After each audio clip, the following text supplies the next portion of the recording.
119வது சங்கீதம் 151வது வசனம். கர்த்தாவே, நீர் சமீபமாயிருக்கிறீர், உமது கற்பனைகள் எல்லாம் உண்மை.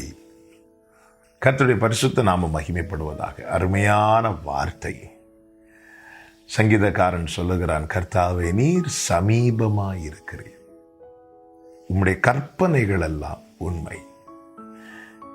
கற்பனைகள் என்று சொல்லும்போது கர்த்தருடைய வார்த்தைகள், இவைகள் அனைத்தும் உண்மை. ஆண்டவரே, அதை எப்படி சொல்றீங்க தாவீதே என்று கேட்டால் தாவீது என்ன சொல்வார் தெரியுமா?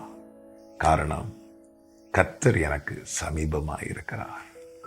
அவர் சொன்னபடி நான் உன் கூட இருப்பேன், நான் உன்னோடு இருப்பேன் என்று எப்படியெல்லாம் எனக்கு வார்த்தை தந்தாரோ, வாக்குறுதியை தந்தாரோ, அதன்படிதான் அவர் என் கூடவே இருக்கிறார்.